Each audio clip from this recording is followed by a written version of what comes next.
Hello and welcome to the closing table and third panel of our Symposium of United States-Latin American Relations. This part of the event will be in English, as requested by our partners in the US. This symposium is being organized by our Center for United States, of which I have the honor to be the coordinator. The Center is an initiative of the Institute of Strategic Studies of the Fluminense Federal University in association with the Department of Management. Having said that, I'd like to thank our supporters and sponsors: Global South Journal, Institute of International Relations and Defense of the Federal University of Rio de Janeiro, Brazilian National Institute of Science and Technology for Studies on the United States, Brazil International Foundation, Brazilian Business Group.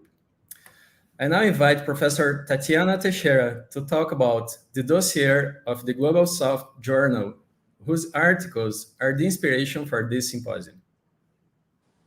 Tatiana. Thank you. Hello, good afternoon. First, I'd like to congratulate the organizers of this initiative, especially Professors Eurico Figueiredo, Vitelio, and Roberto Moll.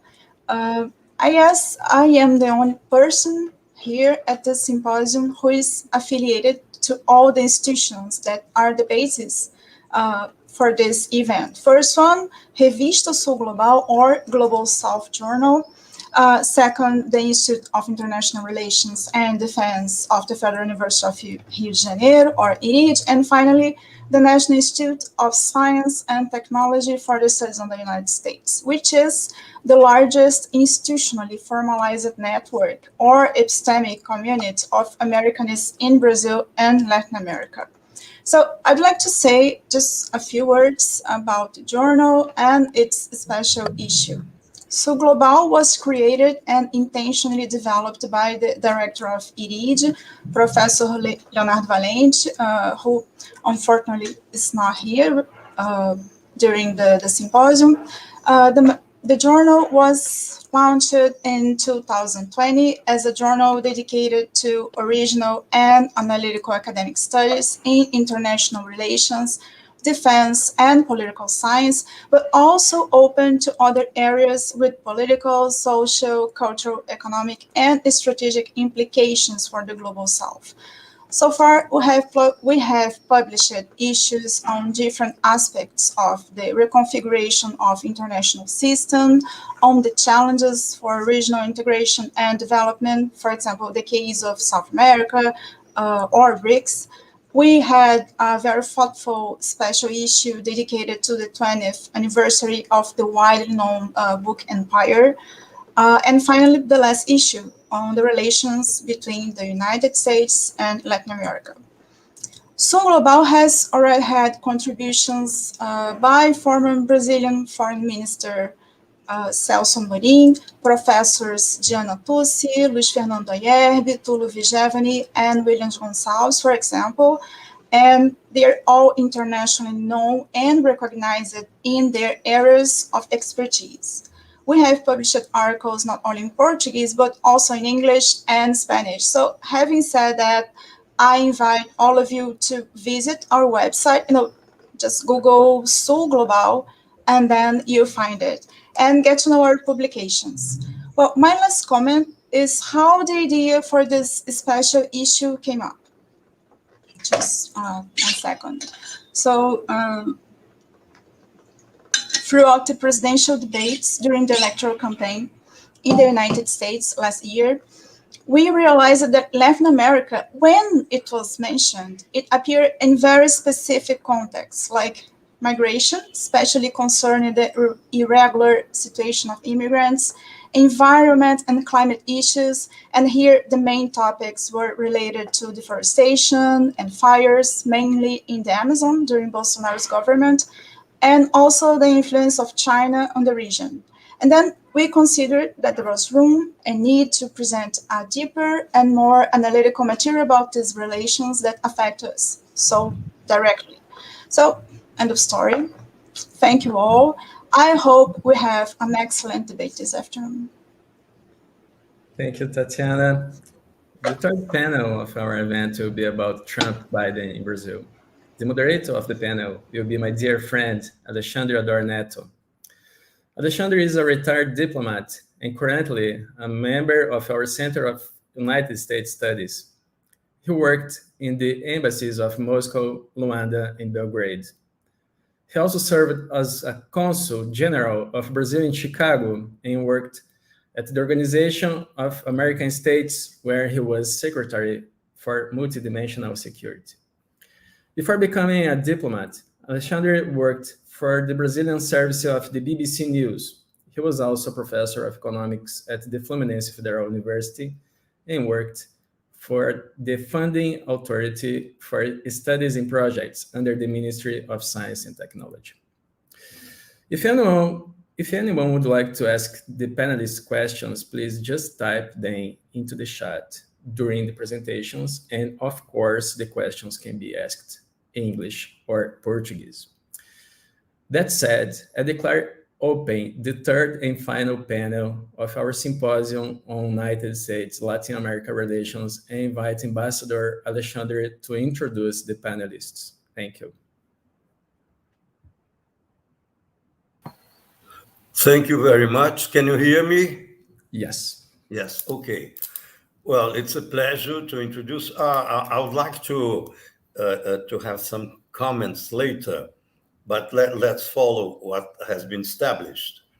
And so I'll just now present the people who are actually working as panelists in this third panel. It's a pleasure to be here. Just a comment about our connections with Brazil Business Group, Brazilian International Foundation, both in Florida, and also the Florida Atlantic University. Of course, English has become the modern Esperanto. No? So I suppose other people will be able to have access to this to these presentations and so on. But we are at this moment having this activity in English, thinking specifically of these partners in Florida, in the United States. Well, there are other groups of the Brazil International Foundation in other countries, but the largest concentration is in Florida so far.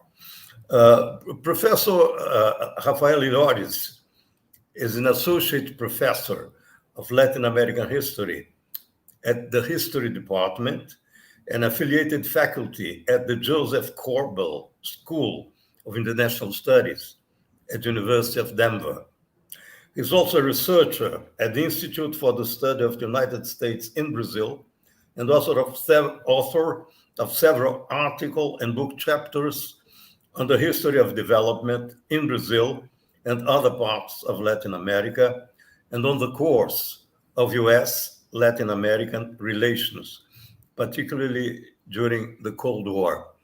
I actually read his article in this book organized by Sul Global, if I remember it well in Portuguese, and having been born in 1943, although I know I look as if I had only been born in 44, it was a real pleasure to go through his life again with all its aspects which touch the country so much. So it will be a pleasure to hear your presentation, Professor Iores. Welcome to you and to all the people present here at this table. Thank you. Thank you very much, Ambassador Ador. It's a pleasure to be here as well. I'm speaking directly from Denver on a very steamy summer day here, and I'm at home. So you may hear kids and a barking dog in the background. So I apologize in advance. Again, it's an absolute privilege to be part of this project at Sul Global, as well as be a member of INEU, right, the Institute for the Study of the United States in Brazil, as well as now, straightening ties with the Institute for Strategic Studies at the Federal University, the Federal Fluminense University, right, in Niterói, in Rio de Janeiro. I've been actually participating in some events there, and now it's straightening ties with the Center for the Study of the United States at UFI as well. I want to thank specifically Professors Eurico, Vitelio. As we speak in Brazil, we go usually by first names. So, and of course, Leonardo, Tatiana, and Roberto, as well as the four other Polinist presenters in this panel, Lais and Elisa. And again, Ambassador, thank you for your kind and generous thoughts in the beginning. Again, I want to share quickly some elements of this my article in this special issue of Sul Global. And in this sense, I hope it sheds some lights. It's a historical piece, but it sheds lights, also some light in today's more contemporary, at least recently, right, events taking place between the relationship between Brazil and the United States. So that brings us actually to the next slide, Thiago. There we go. So with the return of new liberal ideas in Latin America, particularly in Brazil, more recently in the last few years, a path that in Brazil was magnified by this approach by President Bolsonaro of straightening ties, of what I would call almost a quasi-automatic alignment with the United States, as he did with not only Trump, the Trump presidency, but Trump himself and the Trump family. I think it really begs new interpretations and new analysis of what happened in Brazil and U.S.-Brazil relations recently. And what I'm proposing here is an analysis from a historical perspective. In looking and trying to do this, in looking and thinking historically about these events, I think one of the ways to do this, I think we're in need of many approaches and many analysis of these events, as painful as they may be sometimes. It brings us back to a moment, a similar moment, of course, given all the differences of historical perspectives, historical events, when also the alignment with the United States was presented in Brazil as a sort of a panacea, as a sort of a cure to all ills of the Brazil faced at that time. And that brings us back to the beginning of the 1960s. Next slide, Thiago, please. And that's a time when the United States was trying to reassert its influence in Latin America. One of the key instruments of doing that was by promoting its own views of development vis-a-vis the ideas presented by alternative ideas presented in the context of the Cold War, especially on the throes of the Cuban Revolution. And a cornerstone element of how the United States set out to present its views in the region was through the Alliance for Progress, which was, and I think it still is, right, the most concerted and ambitious initiative to Latin America that the United States has ever put together in terms of developmental ideas. The Alliance for Progress found support, widespread support among leadership, decision makers, politicians, middle classes in Latin America, including in Brazil. Next slide. I'm going to go really fast. I'm sorry. I apologize in advance, but I'm trying to cover a lot of ground. Brazil was seen by the United States decision makers as a central country in the efforts of the Alliance for Progress. It was the largest recipient of funds in absolute terms. At the same time, the relationship was largely unfulfilled. The hopes of cooperation, of course, many projects unfolded, but the relationship was largely defined by suspicion, mutual suspicion, and unfulfilled goals and hopes. So how do we go about understanding this, and how that could perhaps help us think about more recent events in Brazil, in the United States, and in U.S.-Brazil relations? Beyond the more obvious, and the ones that we're more familiar with, ideological and geopolitical elements of the Cold War, what I'm proposing to do, and I did sought out to do in this article, was to analyze notions related to development that were debated and were largely proposed from the United States to Latin America, and to the case in Brazil specifically at this time. That brings us to, Thiago, next, to efforts in public diplomacy. I think public diplomacy, cultural diplomacy is a window, right, is a way to look into some of these efforts. The United States really increased its efforts to promote its views of development in Latin America at this time, again, in response to the Cuban Revolution, largely to different agencies of the United States government. USAID was created early, along with the Alliance for Progress by the Kennedy administration, and USIA, Information Agency, already existed and had been really a strong effort on the Eisenhower Eisenhower administration to promote U.S. views of development, of modernization, but largely to Europe. And now Latin America acquires predominance, right, and relevance in these efforts. So at this time in the early 60s, the promotion of ideas of development from the United States were really reorganized in Latin America. One of the ways was through creating this or enhancing binational centers, this sort of U.S. institutes to promote ideas, where library, movies, events would take place to promote these ideas. And Brazil, interestingly enough, was the country that had the largest numbers, the largest number of binational centers in the world in the early 60s. So Brazil, again, was a cornerstone of this project. What were some of the notions promoted here? Next slide.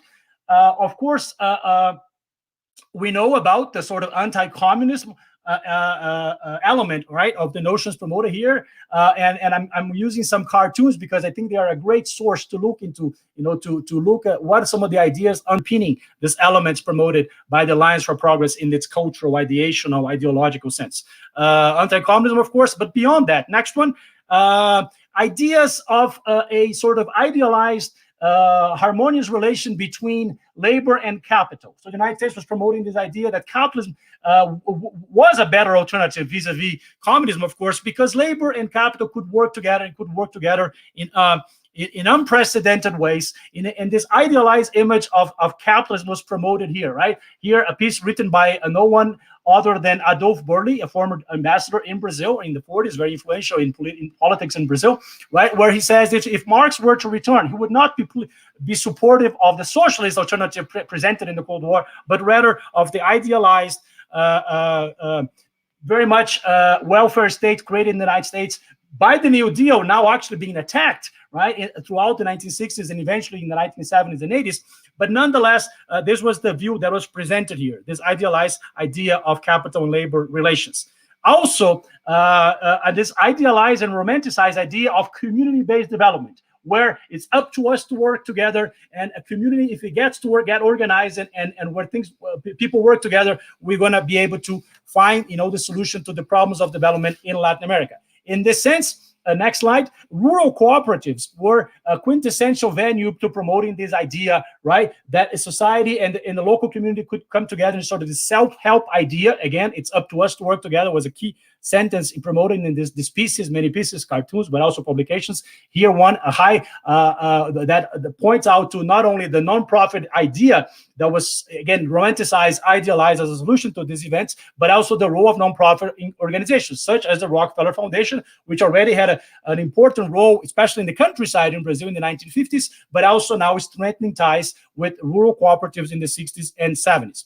Right, so this idea that a nonprofit and communities organizing by themselves would really be a way out of the ills of development in Latin America. Civil society was really highlighted in this. Next piece, please. Next slide. Civil society, so this, organizations of different cities coming together to work together, right, from the United States, from Latin America. Here we have some examples of some sort of groups or put together in terms of sort of broader or sister cities and broader states, right, in Latin America and in the United States. Here we have some ideas. So I think Rio de Janeiro would be Maryland, right, as we can see here. So this idea of partnership of civil society. And of course, next slide, the traditional role and now the even further, right, a strengthened role of business, right, in the promotion of development. All of this to say that as a response, right, to the model, this more socialist idea being discussed in modern propositions of the Cold War, the United States government was enhancing, promoting, increasing, right, it's the role of civil society, private business as a solution to development in Latin America. So business, right, go hand in hand with the promotion of things. So what does this all mean? The ideas of development promoted by the United States government through its different agencies in the 1960s all the way into the 1970s, right, were grounded, were notions underpinning, and the notions underpinning bilateral relations between the United States and Brazil at this time were grounded on market-based ideas and individually centered, entrepreneurial, idealized lines of development. Beyond helping explain regional experiences of the Cold War in Latin America and in Brazil, some of these notions are finding echo in Latin America and specifically in Brazil in recent years. The final slide, Thiago, please. And that brings us to not only Trump and Bolsonaro, but also Biden in Bolsonaro, which is really interesting, right? So in particular, what we find echo recently in these ideas of this notion that capitalism is the way out, right? And private business is the way out. This idea of an emerging confrontation with an intruding force, a foreign power, is back in the relations between the United States and Brazil. We are talking, of course, about China. Also, the urgency to implement new business-centered lines of development along a more strict or closer, and I would say quasi-automatic, if not automatic, even family-based, in a clientelistic, patrimonial sense, right, alignment with the United States. These are ideas that have been shared recently by U.S. policymakers and Brazilian policymakers in charge of foreign policy.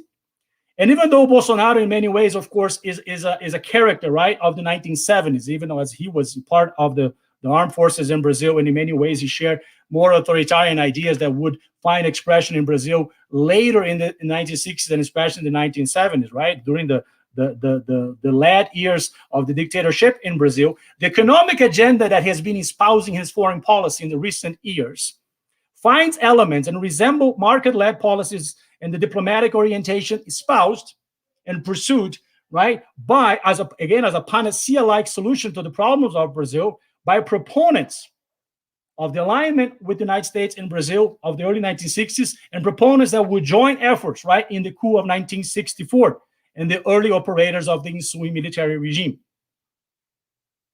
This is where we find ourselves in Brazil today, and between the United States and Brazil. So let's hope that history does not repeat itself, especially not as the pantomime or the first farce-like, right, pantomime we witness in Brazil today. So it's my hope that this conversation here, and I look forward to engaging with the further panelists and the questions, so that we can think and find ways to better understand what has been happening in bilateral relations between the United States and Brazil recently, so that we could, hope to not repeat history together. Thank you.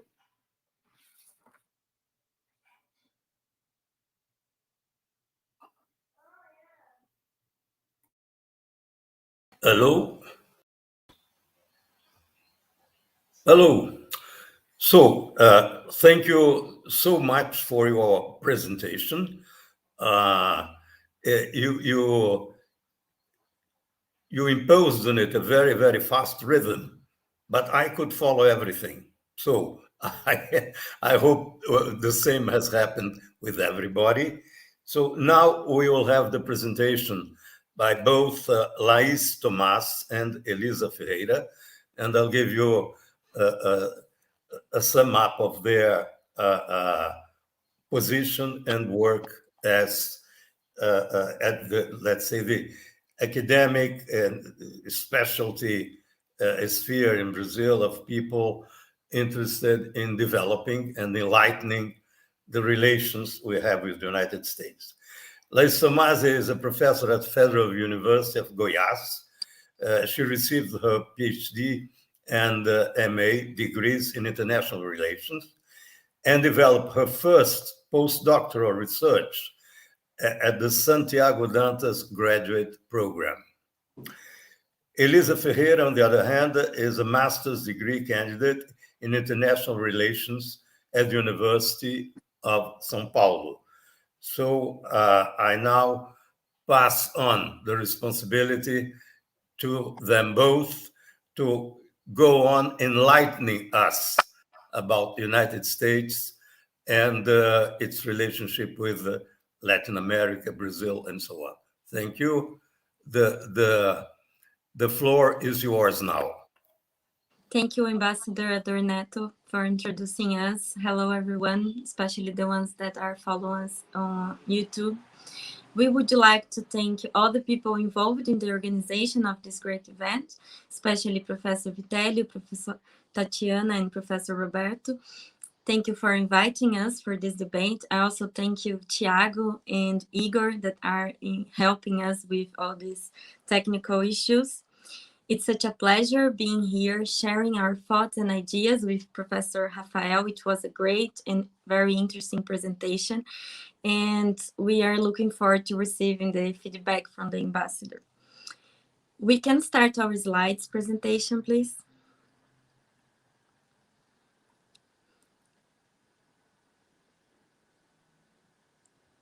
Thank you. As we move on, there are our pictures, and I want to start that the findings that we will share with you today are part of our research agenda on the US and Brazil relations that Professor Vijayavani, Elisa, and I have been developing since last year. And for this event, I also want to thank you, Gustavo, for his comments on the paper, which improved our analysis. You can go to the next, thank you. In this specific paper published in the Sul Global special issue, considering Bolsonaro administration's agenda with Trump, we understand that since the beginning of his campaign in 2018, Bolsonaro and his supporters consider the relationship with Trump as an essential part of the agenda of Western values. It allowed a policy window, as in Kingdom's concept, and this window opened in January 2019 and probably closed after Trump's loss in 2020.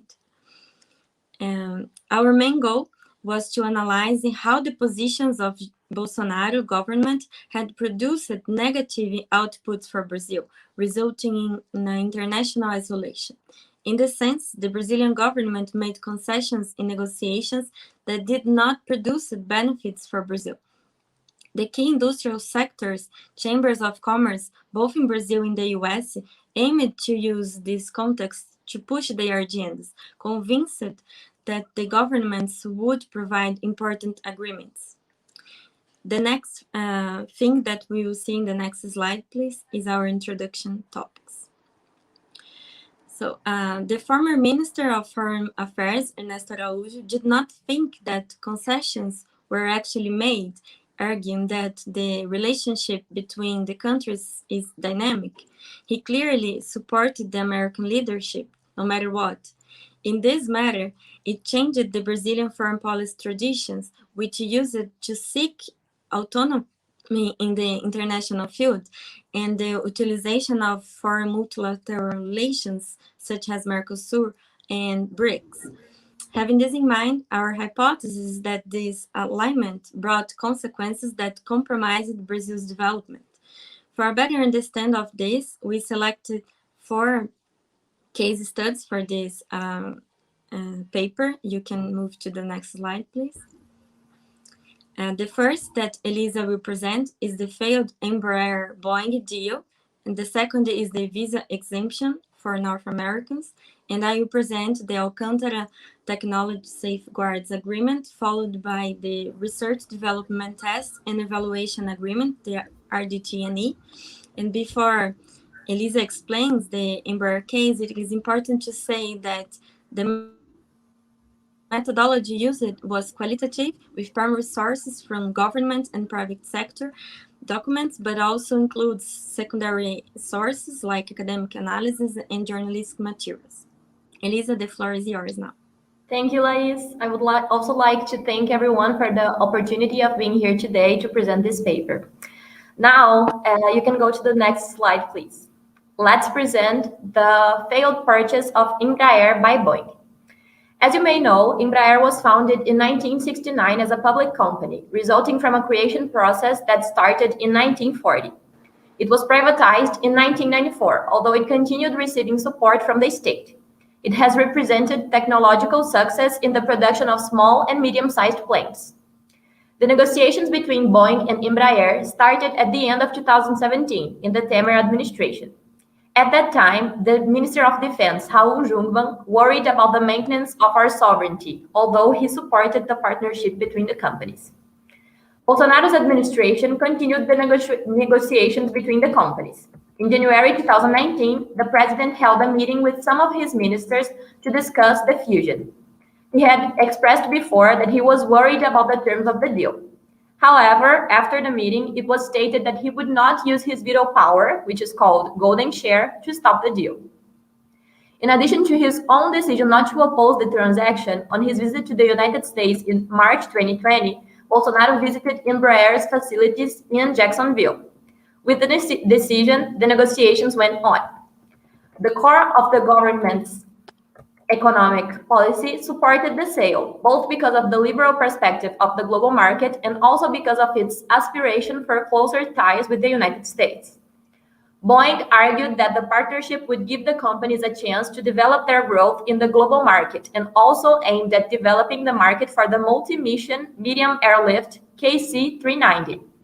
According to Embraer, the partnership would generate better results for the consumer and better the Brazilian aerospace industry. Next slide, please.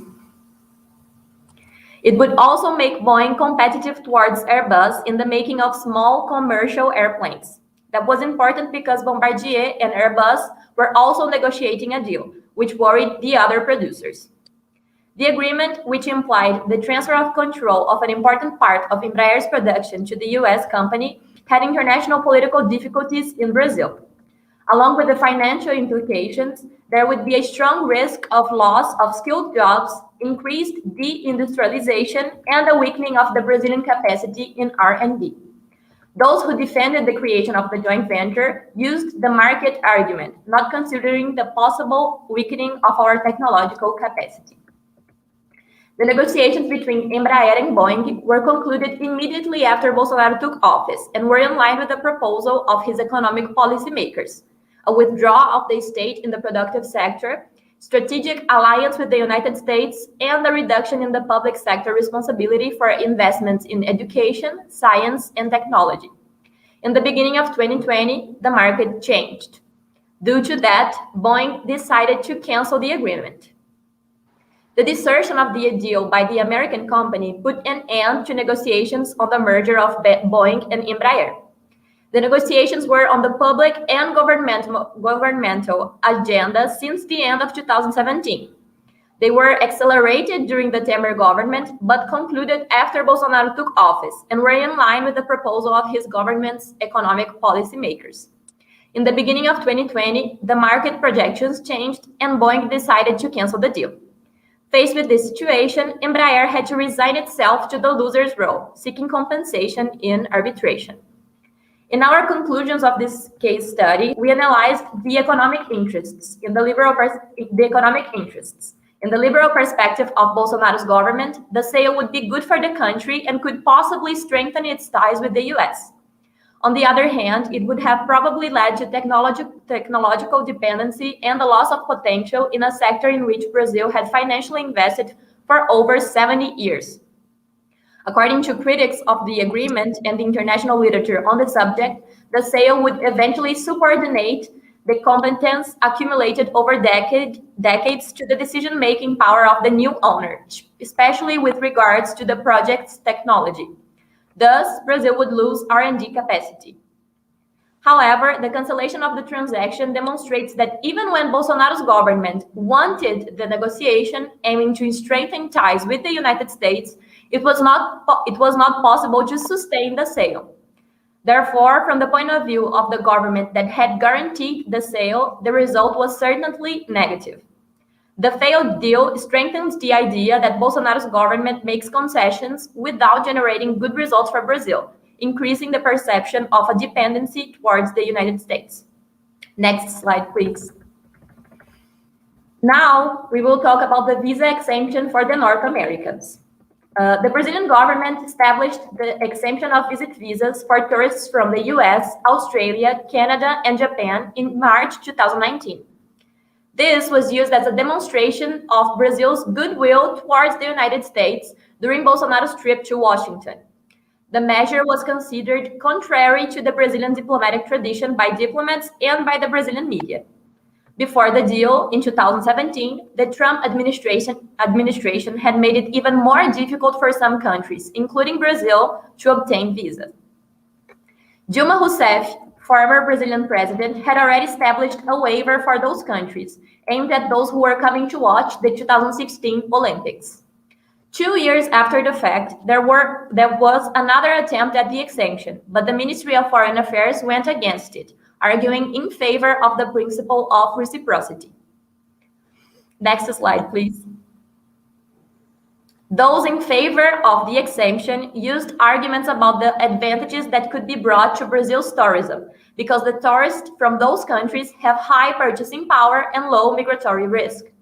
According to the Brazilian Ministry of Tourism, it would generate more jobs and more income.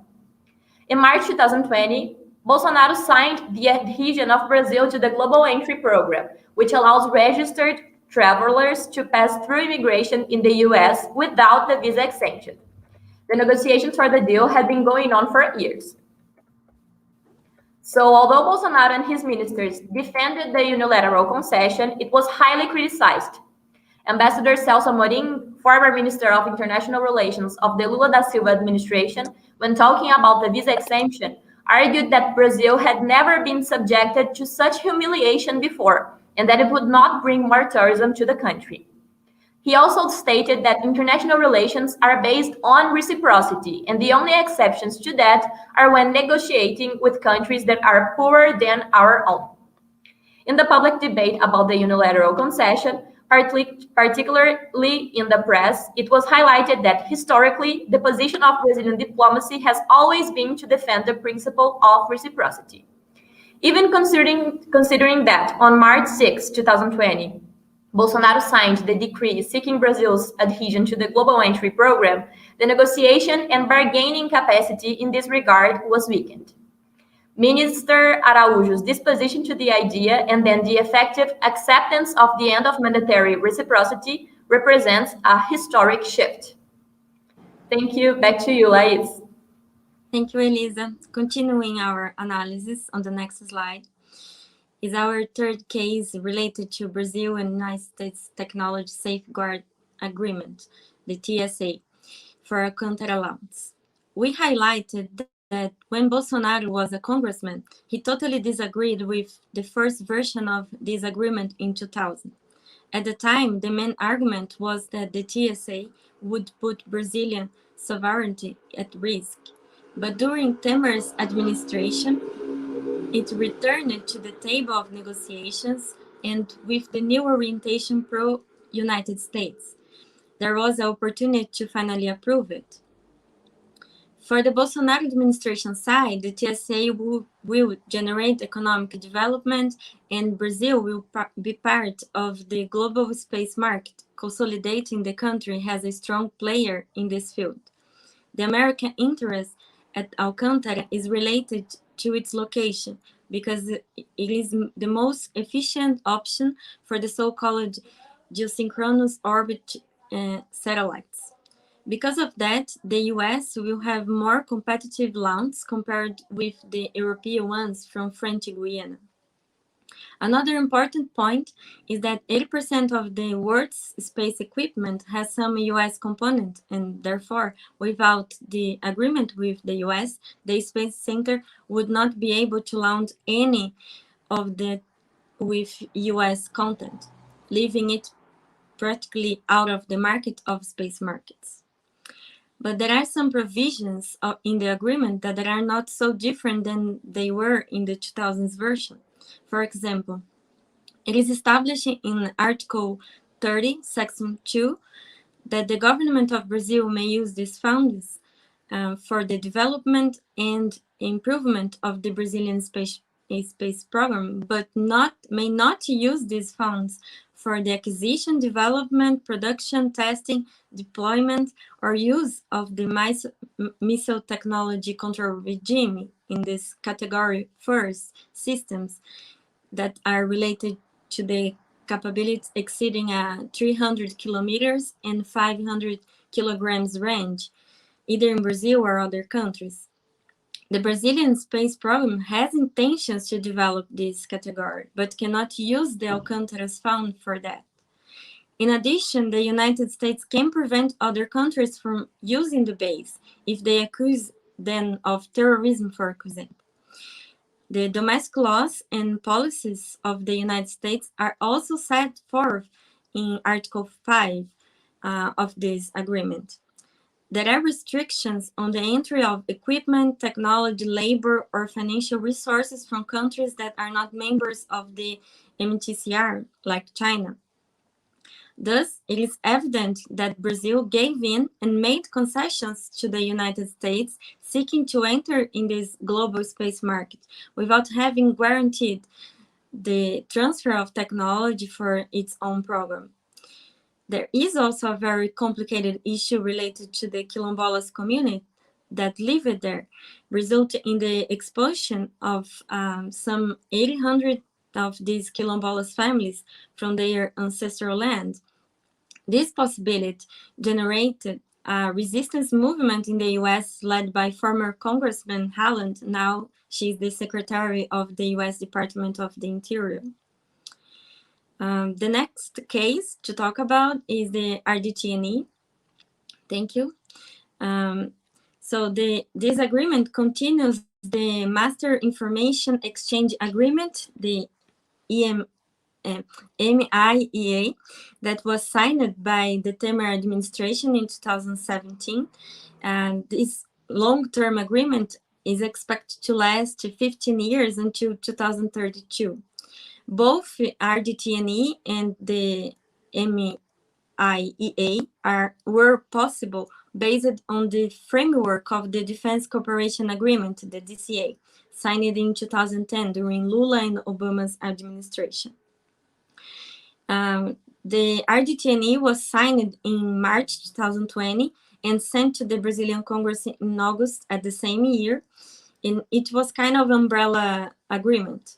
The designation of Brazil as a major non-NATO ally was a very important step to sign this RDT&E agreement, and theoretically placed Brazil as a possible partner in the development of technologies in the military area, in addition to facilitating the country's access to technological equipment considered sensitive.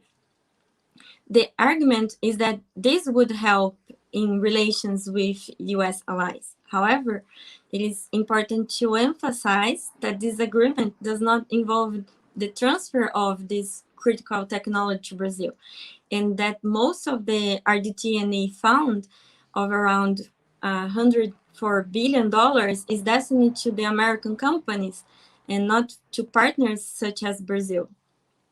Brazilian companies must demonstrate prior capacity to envision any benefits for insertion into the global military technology value chain. However, some have been arguing that the RDT&E would represent a renunciation of relatively autonomous technological development and a bet on a relationship of economic and technological dependence with the US for its equipment. Thus, the perspective of the development in the Brazilian military industry associated with its inclusion in the North American supply chain is not guaranteed and can compromise the Brazil's autonomy capacity. In our final remarks, at our last slide, please. We consolidate the idea of using kingdoms concept because we understand that the years that Bolsonaro and Trump were both in office created this policy window, but there was no evidence of positive results from the Brazilian side. Bolsonaro's office sought to demonstrate its capacity to achieve more international agreements and to that end made concessions in these negotiations. These concessions to Trump increased Brazil's international isolation, and it has been a different movement of the historical principles defended by Itamaraty. It compromised Brazil's bargaining capacity on issues that could be negotiated for equivalent counterparts. The reasons for this are presented in these cases that we have been studying, but also are related to other specific agendas like the environmental combat to the pandemic produced by COVID-19, trade, human rights, policy, etc. With that, we'll end our presentation, and we are happy to answer any questions you might have and listen to your comments to improve our analysis. Thank you very much.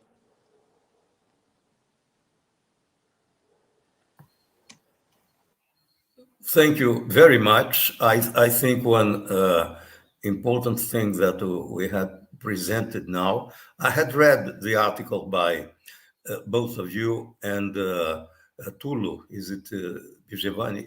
Yeah, and I think the four are really well chosen. I would only have a suggestion at a certain point, because I hope there will be a second, a third, a fourth edition. The essays are really fantastic. Is perhaps that you devote some more time, because there is only one paragraph on the case of Embraer, to the whole period, 1940, until it was privatized and so on. And then you go into the dealing. No? And I think brigadeiros who called Casemiro Montenegro or Osiris Silva, people who were important, not only economically, but technologically, and also as this thing of which we should all be proud. I mean, the idea of citizenship, no? That Brazil was able to develop with certain difficulties and so on, one of the top airplane industries in the world, no? And but now at the presentation, I didn't pay much attention at that point and so on. Elisa, at a certain moment, said that there were market changes and so on with the deal. And but there was one big problem, which was the so-called Boeing 737 MAX, which put the company in I mean, they had hundreds of orders suspended and so on. Well, but that's a matter of detail for the second edition, as I was suggesting, because the work you've been doing is so good that it deserves to go around all people interested in United States and Latin America and Brazil and so on. But so I'll do my part, which won't take much longer than yours. I'll hope to be even shorter. And what I think is so important at this moment is that the world is in a big crisis. I mean, you've been noticing that in the Northern Hemisphere, every summer we have more and more dangerous fires. No? In many areas of Africa, you have droughts, which are very serious. I mean, people are with difficulty with keeping alive. Now we have the Afghanistan disaster I was talking about. After 20 years of US presence there, before we started the formal, I even made some comments about 2 or 3 interviews with Taliban leaders I heard about. And one of the things I want to stress now that I'm formally talking about that is how proud I am of such a large group of women in this work today and in the publication at Sul Global. It's really people whom we can trust as researchers and even as patriots. I mean, because of course you have this line of believing in Brazil with all the difficulties we've been going through. And what I think is happening in the United States today is very similar, although in different scales. I mean, you must have been following. I mean, the resignation of New York's governor in a situation that a few decades ago would not even be conceivable. You just this week, a credit line for infrastructure, but also for people, was passed over $1 trillion. There is an interesting article this Tuesday by Paul Krugman and so on. And so there is all a debate. The Trump faithful are still saying the election was stolen, which of course gives some ideas to some politicians here in Brazil as well, to preempt how efficient and truthful our elections will be counted. And so I would like to mention a few of these things, but now just to show one of the largest difficulties we have all over the world. please, Tiago or Igor, show my only slides, which is a graph about, because I think this, so if you can see well, the summary is on the right, on top. So you have productivity change. It's about 70 years because it begins in 1949. So during the first 30 years, wages were more or less following the evolution of productivity. But then, in the last 40 years, from 79 until 2019, you have this fantastic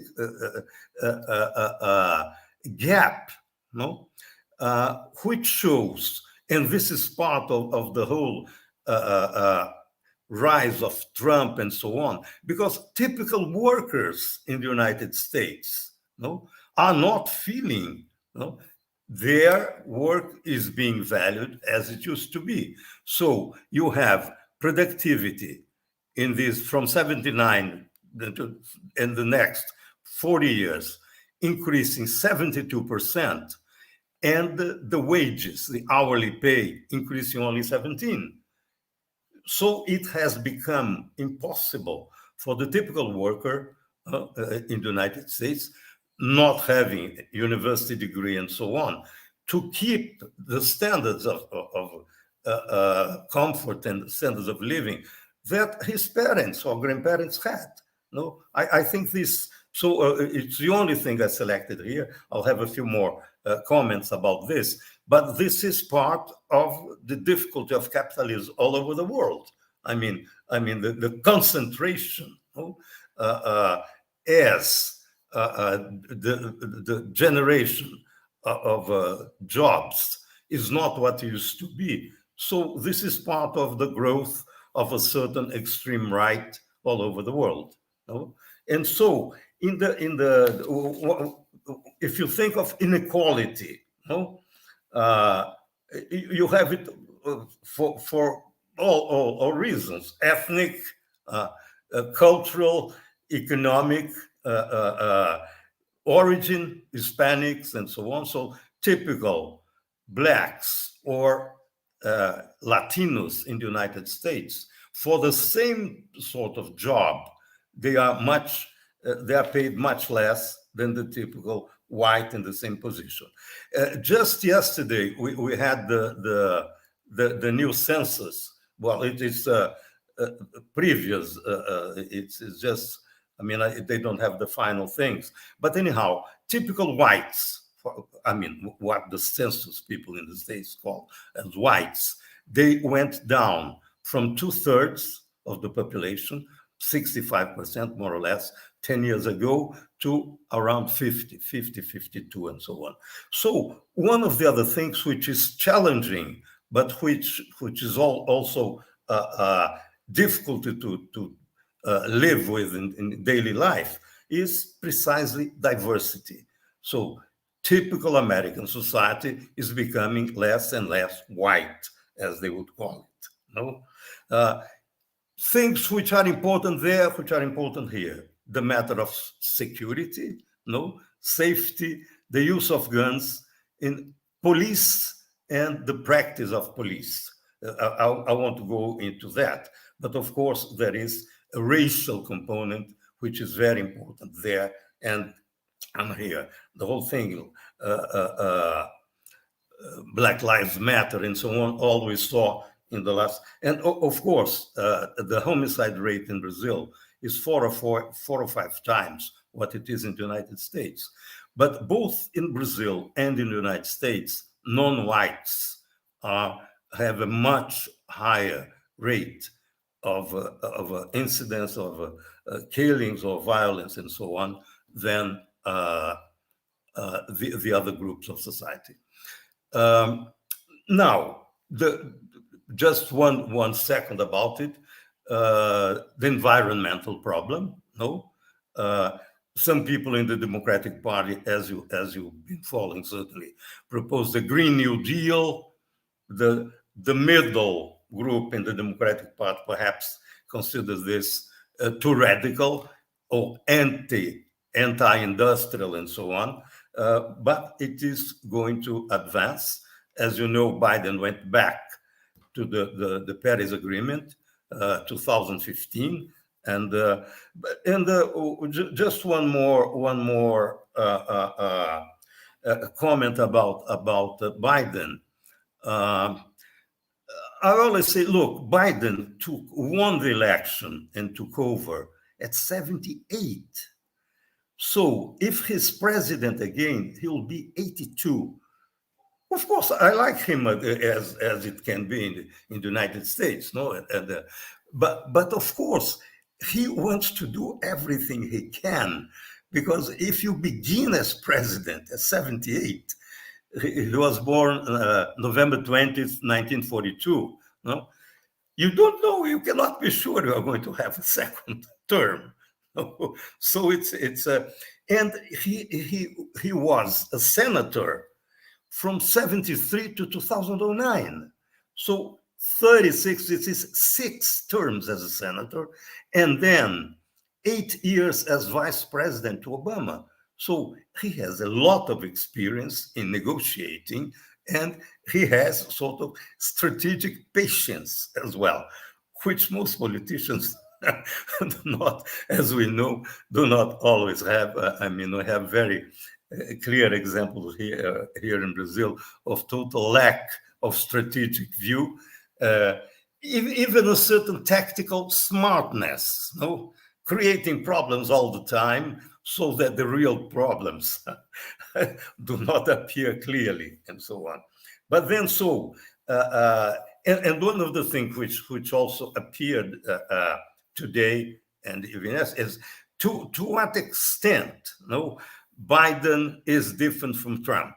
Well, he's basically different from Trump, of course, no. But why does he keep sanctions on Iran, no? Sanctions still in a very tough position, even tougher on China, a very tough position on Cuba or Venezuela. In the case of Cuba, completely different from Obama, who was allowing remittances and so on. So it's something which is curious. And the other aspect about this patience of Biden is that he faced tragedy many times. I mean, his first wife and the child were killed 30 years ago or more. No, he was beginning his, more than 40 years ago, in a car accident, a car crash, and so on. And a few years ago, he lost one of his sons to cancer, and so on. So this political experience and so on, and this capacity to face tragedy, for me, are good things. But it's clear that sometimes there can be a curious connotation, as in the case of Afghanistan. I mean, in the case of Afghanistan, the vulnerable, the women, the poor, the non-fundamentalist Muslims are left in a very extremely difficult situation. And even yesterday, the spokesperson for the Pentagon said, no, we are going to send 3,000 men who will be arriving there today, tomorrow, in the next few days, just to allow the departure of our friends, our people, Americans, basically, or Westerners, who cannot be well in a country controlled by the Taliban. And out of the 34 provinces in Afghanistan, more than 10 capitals have already fallen to the Taliban. And they are not going to reconcile at all, I don't think. I would hope they would. But anyhow, but so the other aspect, which I think was very, very well treated in your group, was on the how is it called, endowment for democracy or something like that. The one which the topic which was dealt by, is it Camilla or Yes, Camila, if I think well. No? Because she shows how you can organize something which is apparently private funds, no interference of government, but with the basic funding coming from government. And there is an interesting book by a Harvard philosopher, Michael Sandel, which is translated into Portuguese, A Tirania do Mérito, the tyranny of merit, what has happened to the common good, no? Where it's clear that one of the ways you force the vulnerable or the people in need to accept their position is to show that the failure is individual. It's not the system which is not providing means or facilities for your rights, and so on. And nearly to finish, I'm very happy with the result of this effort by my colleagues at UF and INCT-INEU. I think it's a great cooperation we are formally beginning. No? But I would like to give you an idea, which is, I don't know if you've certainly heard about a colleague of mine, retired Ambassador Recupero. No? He has a very interesting book, even the title of which I find illuminating. It is A Diplomacia na Construção do Brasil, Diplomacy in the Construction, in the Building Up of Brazil. And he starts with Benjamin Franklin, who was sent before the American independence to Paris to convince the French, and it's the whole idea of General Lafayette with troops supporting the people fighting for independence against the British Army. So Benjamin Franklin in Paris was an ambassador of those who had not yet reached independence to convince the French that it was in their benefit to, how they say, weaken the United Kingdom by promoting the independence of its colony. No? And so this is, and the other thing at the beginning of Recupero's book, which I find very interesting, that he says, when Brazil became independent, it had already more than 8 million square kilometers, which was the basic design, and of course obtained by a Brazilian when Brazil did not yet exist, a Santista, no, Alexandre de Guzmão, who was the head of the Portuguese group committee which negotiated the Madrid Treaty in 1750. That's when Recupero's book begins. And it goes until 2016. It was published in 2017. But he says, well, it's completely different from the United States. Because when the United States became independent in 1776, they only had the 13 colonies. It was around 2 million square kilometers, when today the United States has, with Alaska, 9.3 million square kilometers. So you had a republic with imperial desires, no, with imperial aims, which was to expand. No, I mean, in 1846-48, in the war against Mexico, the United States took half of the Mexican territory, and before that, he bought Florida, Louisiana, and so on from France and Spain, and then bought Alaska from the Russians and so on. And so the United States, when it begins as an independent country, it has the idea to expand, the manifest destiny and so on. And Brazil, being aware of its weaknesses, did not intend to expand. It just had some frontier problems which were solved. Anyhow, I'll stop here. There must be lots of questions, but I'm not only happy but enthusiastic about the generosity of my colleagues at UFI for inviting me to take part in this. And so let me shut up and see which are the questions coming in. Thank you. Thank you, Alexandre. Actually, I have a question. I will ask Thiago to share my screen, please. So after you guys finished the papers and when this journal was being published, this edition, we had new things happening in Brazil. So this, for example, is an international news from the Washington Post, one of the main journals, one of the main newspapers, I mean, in the States. And this is about a military takeover in Brazil. This other piece of news is about Bolsonaro and the crisis of coronavirus in Brazil, and also the crisis of democracy in Brazil. And finally, a few days ago, we had this news in The Guardian. So Bolsonaro's Banana Republic.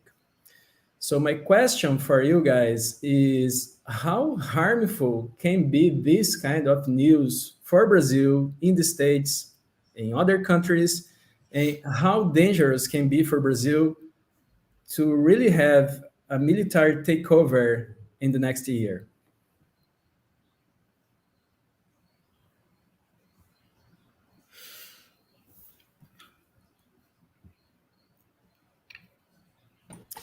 Let's see what our... Yeah, we can start with Rafael, please. Okay. Go, Rafael. Sure. Thank you. Easy question, Vitelio. Well, first I want to thank Ambassador Ador for, I'm not sure how to pronounce it, Ador, for his very enlightening, illuminating comments. It's actually inspiring to know that someone of with his views, were in charge of our diplomacy for quite a while, and I hope that we have others mimicking his positions in the Itamaraty today. It really is a privilege to listen to you. I also want to thank and express my appreciation for the paper of Elisa and Lais. I think there are many interesting overlaps, right? I sort of tried to present some ideas in terms of historical parallels, and I think they really detailed, it went into much further greater detail with case study based analysis of what really unfolded, right? And what really what really benefited Brazil from this straight alignment with the Trump administration, and of course the conclusion, and I think they are absolutely correct, right, along with Professor Vijevani, that it's very hard to find, right, positive outcomes of this approach. I also want to apologize for not having thanked the people making this possible, Thiago and Igor, right? And going back to Ambassador's comment, also for the speed of my speech. It's not only something I try to do in terms of covering a lot of ground in my presentation, but also harkens back to my accent and to my way of speaking from Passo Fundo, from the way south in Brazil, where we speak really fast. I know Vitelio might relate to that. So again, it's really a privilege to be part of this conversation. I would say that first, it's hard to process everything that has happened in the United States and Brazil in the last few years, right? I think it goes without saying, but it really is important, I think, to say insofar as we are still trying to understand what's happening here. Brazil and United States, I have a piece in another publication by INEU, right, coming up hopefully by the end of the year, where I analyze a little bit what I call the crossroads where the United States finds itself today. In some ways, I think that Brazil also is I haven't analyzed as in detail of Brazil, but of course we follow that on a daily basis, right? In Brazil, every day is a marathon today. And a year from now, when elections will be held in October next year, seems like an eternity to get there, right? So it's extremely exhausting to follow this. But I think Brazil also is in a crossroads. The United States in a crossroads it has faced crossroads in along its history, of course. But I think today is a very important one, right? The sense of what direction the country will really take. Will the United States, in detail, right, in specific terms, become indeed, the most important case of multicultural democracy in history, or not? It's not clear. The election of even of Biden last year is not clear. Even though Biden was able to defeat, right, the neo-fascist ideas behind Bolsonaro's rise, white supremacy and the like, the country continues to be deeply divided.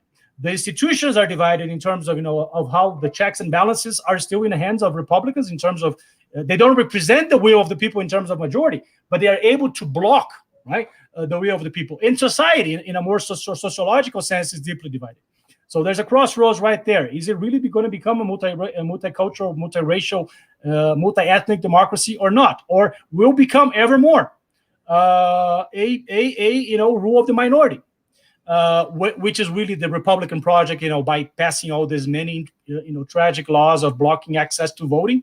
In over half of the states in the country now are passing or in the process of writing laws that will make harder, especially for minorities, to vote. So that is, of course, something that has echoes in the past of minority rule or even apartheid-like institutions. Similarly, Brazil faces a situation in that, right? If we look at Brazil, when I came to teach in the University of Denver a few years ago, right, at the time when Brazil was emerging in the world, when we have that emblematic, cover of the Economist page, Brazil taking off, right? I used to display that to my students and talk about BRICS and the rise of to quote, our Chancellor, Celso Amorim, an assertive, assertiva e inativa, ativa e altiva, democratic diplomacy. So a sort of an assertive, active, and of course, what is we call proud, right, diplomacy. And today we are in a very different situation, right?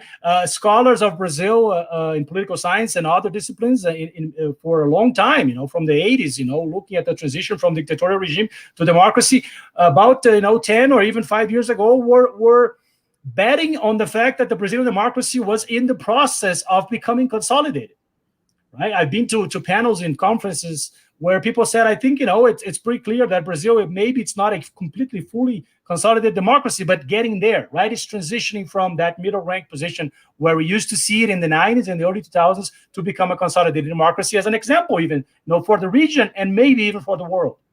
Much of that has eroded. Brazil sees itself now in a process where we're also, deeply polarized internally. Of course, I don't think it's half and half, but there's a minority very vocal and very able to, sometimes I get cut off, so I don't know if you can really follow me, but very, very detrimental, right? The position of this of the group in the presidency and other institutions of power today in Brazil. So that the world sees Brazil today in amidst a crisis, right? To see images of Brazil being called a banana republic now, important newspapers in the world, of course, is not only embarrassing, but it's deeply worrisome. And I think with good reason, to be called that. So I think there's a great concern beyond Brazilian borders, across the world. It's really interesting. Brazil is originally not in the news in the United States. And again, I've been in the United States now for a couple of decades now, and recently, neighbors of mine, people who don't really know where Brazil is in the map, but they know that I'm from Brazil, have come to me when I'm, in my front yard, to say, oh, I'm so sorry what's happening in Brazil. And they mean COVID, but they also mean Bolsonaro. So it's much more talk about, problems of Brazil, tragically, in the news in the United States, at least, and I assume in other parts of the world as well, recently, in the last few years. So it's very concerning. How harmful would be if a military coup? I don't think it would be exactly like 64, but it's a speculation. We don't really know. But of course, a crisis, a stalemate, right? The likely scenario that Bolsonaro would not acknowledge or accept a defeat in the election of next year, that really puts us into an unprecedented situation. Of course, that would be extremely harmful for the image of Brazil, even diplomatically, right? The behavior of some of Brazil in some agencies of multilateral systems recently are puzzling, are concerning, and diplomats from other countries are puzzled and concerned and try to understand and make sense. There's a little bit of that underpinning a hope that this is a phase, that Bolsonaro, like Trump, is an aberration, that eventually Brazil will find its center, its balance, its historical, extremely balanced, right, foreign diplomacy tradition. But we are in the midst of that problem, and it's hard to predict. So I'll stop there. Thank you. Thank you, Rafael. Elisa and Lais would like to comment this. Please turn on the microphones. I would like to add that Bolsonaro has been saying that he would like to copy what Trump did in the beginning of this year. And just a few days ago, Bolsonaro's son was with Trump again. So it's like, it's really weird what's happening here. And I'd like to hear from Elisa and Lais, please. Thank you for the comments, Ambassador. And also, I quite agree with all that Rafael said. And this is a terrible situation for us, and it's really damaging our international, all the things that Itamaraty has building all these years, I think are in collapse right now. We have a specific opportunity to change a little bit of that. I think the climate change conference, the COP, will be a great opportunity for Brazil to show that it is still concerns about the environment, even though the executive branch is not like so into that, but we know our capacity to produce biofuels. That is part of my original agenda of research. And maybe we can try to make things look better for us in this kind of things. Sorry. But we really need to pay attention with all these movements in Biden's administration. Of course, the visit of the Security Council Senior Director last week was a very event that everybody was worried about what they are gonna do here, what's gonna be the conversation. And when I took a look in the press release and the press briefing, they were also asking a lot of questions about this kind of behavior of Bolsonaro and how the US could face it. And it's clear for me that Biden's administration would not tolerate if Bolsonaro had a coup or other kind of a behavior against our elections. So hopefully it's not going to happen. And even like the demonstrations that Bolsonaro made this last week was also a kind of a relief for us, that maybe it's not a really threat for all the citizens, but we never know. This government is kind of a mystery for all the political scientists, and hopefully we're going to survive all this change of destiny that Brazil is facing right now. And okay. Thanks. Would you like to add something, Lais, or that's it? I also want to say if Elisa would like to add some comments.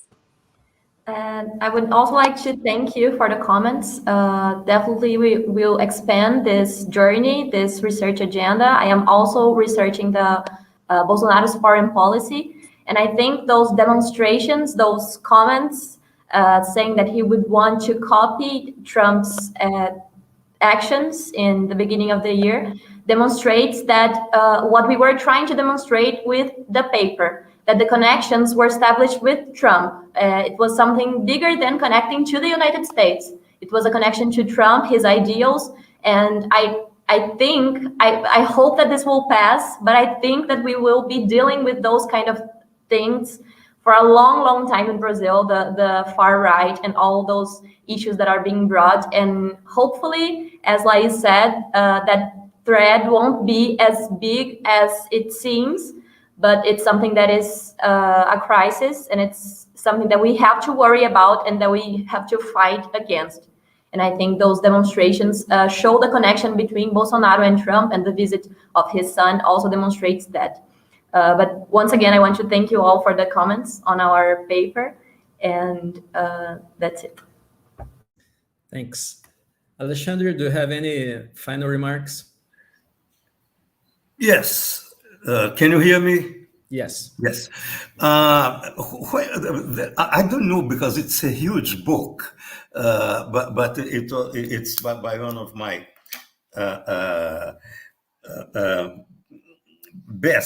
one of the best writers ever.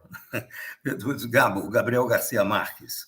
And one of the topics in his most famous work. He has several brilliant things, but 100 Anos de Solidão, 100 Years of Solitude, is precisely a strike by the workers dealing with bananas, who no longer wanted to accept the sort of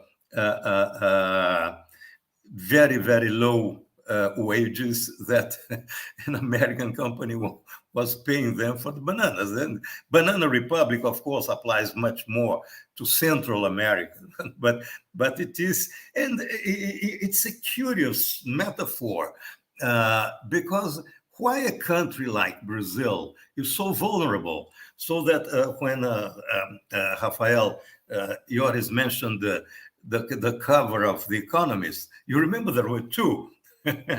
One when the economy was growing during Lula's first or the beginning of second term, and then another one when the economy was going down, because you can have small countries which do not depend directly on industries, for instance, because you can have a country which has, 8 million inhabitants and which is very strong in services, no? Telecom or electronics or whatever. But you can't have a country with more than 200 million people with no solid industrial policy, no? Because then, okay, now commodities are going up. That's what happened to a certain extent. I'm not saying that I am against the social policy of Lula's government, to the contrary, no? But a country like Brazil, if even a much smaller country such as South Korea, no, depends basically on industry. No, if you don't have industries, no, all your economic cycles will depend on the behavior of markets you don't control. Isn't it very curious that for over 200 years, Brazil has been the largest producer of coffee? Okay. But the guys who really earn a lot of money with coffee are the Germans, the Dutch, and the Italians. No, okay, because most of our production is still exported with very low value added. No, so I think, of course, we can say, well, this old guy, he's nearly 80 and so on, which is true. But anyhow, he's going back to the 50s and 60s. He's now discussing about developmentalism and monetarism, the two large groups. It's a bit arbitrary, but there is a book by oh my God, that is his name. I'll remember in a minute. Precisely about this. Well, doesn't matter. No, but we must have the basic industries, because otherwise we will not have sovereignty, even in the armaments industry, which people elegantly call the defense industry. But as a friend of mine says, it's not defense. It's for defense, but it can be for attack. No, it's no. And when you come to the whole discussion about democracies, okay, but why do the Americans require democracy from Cuba, Venezuela, no, or Lukashenko in Belarus? You don't care at all about democracy in Saudi Arabia. So it's, of course, I'm not saying the Americans are worse than the lot. 500 years ago, Niccolo Machiavelli used to say, facts are important, but more important than facts is the way these facts reach the subjects or the people, no? Because it's precise. How does your mind work? It works with the information you get. No? So this is a much wider discussion and so on, but it's all in the things we have everywhere in the world, even more in countries such as the United States. So thank you very much. It has been a pleasure. I'll stop here because with my enthusiasm, I could go much further away, and people have other pressing needs. Thank you very much. It has been a pleasure to be in touch with you. And thank you again, Vitelio, for inviting me for this discussion where I learned a lot and had the impression I was provoking our young friends, including you, in the best possible sense of provocation. Thank you. Thank you so much. Thank you, Alexandre, Elisa, Lais, Rafael. You guys were bright. I'm really glad for having this panel 3 and to be part of this. I also like to thank our staff, Thiago, José, Igor. I hope our audience enjoyed this symposium as much as I did. It was really, really nice. I hope we could have a second edition maybe next year. I don't know. We can organize this. Alexandre, would like to add something? No, it's an apparent, oh, you can hear me. Yes, I'm not mute. Yes. It's an apparent detail, but did you follow the vote on the $1.2 trillion for infrastructure and the support for children in need and so on? 19 Republican senators voted in favor. So this, of course, this is not only Biden's negotiating capabilities, but it's that this can be unblocked to the best solution for the majority, which I think is great. It's a good sign. Thanks again, and I'll stop. I promise. Bye-bye. Agreed. So thank you so much. I wish you guys a good night and the best for our countries. Bye-bye. Bye-bye. Thank you. Thank you. Bye. Bye.